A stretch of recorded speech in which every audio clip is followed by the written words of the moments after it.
دانیہ قرآن academy. یہ قرآن وہ رستہ دکھاتا ہے جو سب سے سیدھا ہے، اور مومنوں کو جو نیک عمل کرتے ہیں بشارت دیتا ہے کہ ان کے لیے اجر عظیم ہے۔ نحمده ونصلي على رسوله الكريم، اما بعد فاعوذ بالله من الشیطان الرجیم، بسم اللہ الرحمن الرحیم۔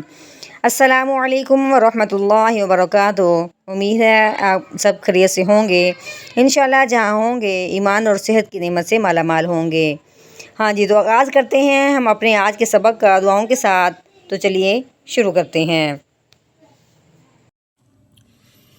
اللہم صلی علی سیدنا و مولانا محمد وعلی آل سیدنا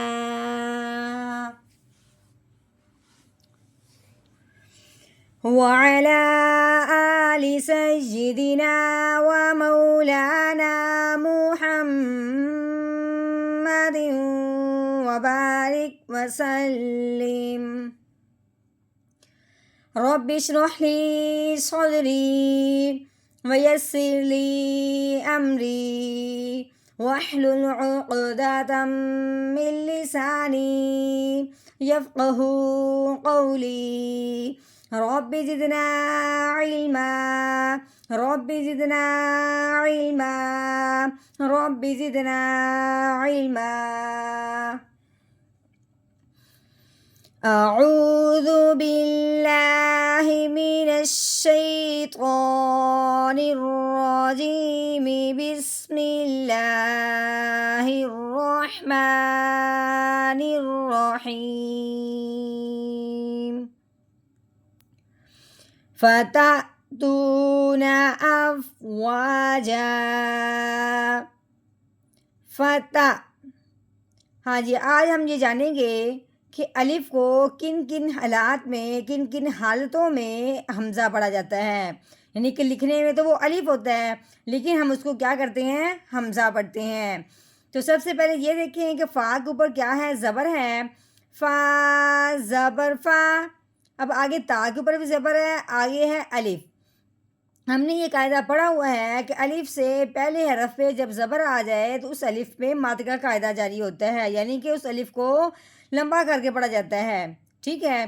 ہاں جی، لیکن یہاں ہم نے دیکھا ہے کہ یہ خالی الف نہیں ہے، اس الف کے اوپر چھوٹی سی دال نما جزم بھی بنی ہوئی ہے، ٹھیک ہے۔ یہ دال نما جزم جو ہے یہ جس حرف کے اوپر آئے اس حرف کو ساکن کہتے ہیں، ٹھیک ہے۔ اگر تو الف خالی ہو تو وہ الف ہوتا ہے، لیکن الف کے اوپر اگر جزم آ گئی ہے تو وہ الف خالی نہیں رہا، الف کیا ہو گیا؟ حمزہ بن گیا۔ کیونکہ الف اگر خالی ہے تو وہ الف ہے، الف کے اوپر اگر اس طرح کی زبر آ گئی، ٹھیک ہے، الف کے نیچے اگر زیر آ گئی، الف کے اوپر اگر پیش آ گئی تو الف الف نہیں رہا، وہ الف حمزہ بن گیا، ٹھیک ہے۔ الف کے اوپر زبر زیر پیش آ جائے تب الف حمزہ بن جاتا ہے، الف کے اوپر جزم آ جائے تو وہ الف حمزہ بن جاتا ہے، ٹھیک ہے۔ یعنی کہ آسان لفظوں میں بات یہ ہے کہ اگر خالی الف ہے تو وہ الف ہے، اگر الف کے اوپر نیچے کوئی زبر زیر پیش یا جزم لگ گئی تو وہ الف الف نہیں رہا، وہ الف حمزہ بن گیا۔ اب یہ حمزہ ہے، حمزہ کبھی لمبا نہیں ہوتا، حمزہ ہمیشہ جھٹکے کے ساتھ پڑھا جاتا ہے۔ اب ہم نے تا کو اس حمزہ کے ساتھ ملانا ہے، کیونکہ اس کے اوپر جزم آئی، جزم والا حرف جو ہوتا ہے وہ پچھلے والے کو اپنے ساتھ ملاتا ہے۔ اب ہم نے تا کو اس حمزہ کے ساتھ ملانا ہے، وہ بھی جھٹکا لگاتے ہوئے۔ تا حمزہ زبر تا، فتا، ٹھیک ہو گیا۔ ہاں جی، آگے تا کے اوپر پیش ہے، آگے واؤ کے اوپر جزم آنے کی وجہ سے واؤ ساکن ہو گیا۔ ہم نے کیا پڑھا تھا کہ جب بھی واؤ ساکن ہوگا تو پچھلے حرف کو ضرور دیکھیں گے، ٹھیک ہے۔ اب یہ واؤ ساکن ہے تو پچھلے حرف کو دیکھا تو اس کے اوپر کیا ہے؟ پیش ہے، یعنی کہ ضمہ ہے۔ واؤ ساکن سے پہلے حرف پہ جب پیش آ جائے تو اس واؤ ساکن پہ مد کا قاعدہ جاری ہوتا ہے۔ مد کا مطلب یعنی کہ اس کو اب ہم نے لمبا کر کے پڑھنا ہے، ایک الف کے برابر۔ تو کیسے؟ تا واؤ پیش تو فتا تو۔ ہاں جی، آگے دیکھیں، آگے یہ نون ہے، نون کے اوپر کیا لگی ہوئی؟ زبر، نون زبر نا، فتا ہاں جی آگے دیکھیں یہ الف ہے. اب یہ الف خالی نہیں ہے, اس کے اوپر کیا لگ گئی زبر. ابھی ہم نے کیا پڑھا تھا کہ الف خالی ہو تو وہ الف ہے, لیکن الف کے اوپر زبر زیر یا پیش ہو تو وہ الف حمزہ ہے. اب یہ الف کے اوپر کیا آ گئی, زبر تو آ گئی. جزم کی مثال یہ ہے, زبر کی مثال یہ ہمارے سامنے آ گئی. ہاں جی یہ حمزہ ہے. آگے فا کے اوپر جزم آنے کی وجہ سے فا ساکن ہو گیا. اب ہم نے اس حمزہ کو اس فا ساکن کے ساتھ ملا کے پڑھنا ہے.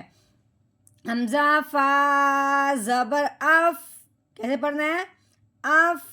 واؤ کے اوپر زبر, آگے کیا آ گیا الف. الف سے پہلے حرف پہ جب زبر آ جائے تو اسے ایک الف کے برابر لمبا کیا جاتا ہے. یعنی کہ الف سے پہلے جب بھی زبر ہوگی تو اس الف پہ مد کا قاعدہ جاری ہو جائے گا. یعنی الف یہ جو ہے نا حروف مدہ میں سے ایک الف, حروف مدہ میں سے ایک حرف الف بھی ہے. اس الف پہ مد کا قاعدہ کب جاری ہوتا ہے, جب الف سے پہلے زبر ہو. وہ الف سے پہلے زبر آ گئی. اب ہم نے اس کو کیسے پڑھنا ہے, واو الف زبر وا, اف وا. ایک اور بات ذہن میں رکھنی ہے کہ الف سے پہلے ایک زبر ہو, دو زبر نہ ہو. جب دو زبر ہو تو وہ زبر نہیں, اس کو تنوین کہتے ہیں. ٹھیک ہے, اب وہ مثال آگے جاتی ہے, آگے وہ والی مثال. ہاں جی دیکھیں جیم کے اوپر کیا لگی ہوئی ہے, دو زبر. یعنی کہ اب ہم نے کہنا ہے کہ جیم کے اوپر تنوین ہے. ٹھیک ہے, تنوین کے ساتھ الف ہوتا ہے لیکن وہ الف پڑھا نہیں جاتا. ٹھیک ہے, اب تنوین کے ساتھ الف بالکل نہیں پڑھا جائے گا. اب ہم نے اس کو پڑھنا ہے جیم دو زبر جن. ٹھیک ہو گیا, الف نہیں پڑھا گیا. اف وا جن. اب سمجھنا یہ ہے کہ اس تنوین پہ مد کا قاعدہ کیسے جاری ہوگا اور کب جاری ہوگا. ہاں جی سب سے پہلے یہ جاننا ہے کہ اگر تنوین کے بعد وقف آ جائے, تنوین زبر والی تنوین کے بعد اگر وقف آ جائے, پھر اس تنوین پہ مد کا قاعدہ جاری ہوتا ہے. یعنی کہ تنوین پہ کب قاعدہ جاری ہوتا ہے مد کا, اور کیسے جاری ہوتا ہے. کب کا سوال کا جواب یہ ہے کہ تنوین کے بعد اگر وقف آ جائے تو پھر ہم نے کیا کرنا ہے, وقف کی صورت میں ان دو زبر میں سے, اس تنوین میں سے ایک زبر کو گرا دیا, ایک زبر کو گرا دیا تو پیچھے کیا رہے گی, ایک زبر. پھر ہم نے یہ والا قاعدہ آپ کو یاد آ جانا چاہیے, ذہن میں آ جانا چاہیے کہ الف سے پہلے حرف پہ جب زبر آ جائے تو اس الف پہ مد کا قاعدہ جاری ہو جاتا ہے. جب اس کی ہم نے وقف کی وجہ سے ایک زبر گرا دی تو پیچھے رہ گئی ایک زبر. اب الف سے پہلے حرف پہ ایک زبر آ گئی ہے. ٹھیک ہے, الف سے پہلے زبر آ جائے تو اب ہم نے کیا کرنا ہے, آ گئی ہے بلکہ اب ہم نے کیا کرنا ہے, مد کا قاعدہ جاری کرنا ہے. یعنی کہ جیم الف زبر جا, جا والی آواز نکلے گی. توڑ تو ہم نے نہیں کرنا, صرف جوڑ میں آواز نکالنی ہے. پہلے ہم نے پڑھا تھا افواجن, آگے وقف افواجا, افواجا. ہاں جی, فتأتون افواجا, فتأتون افواجا.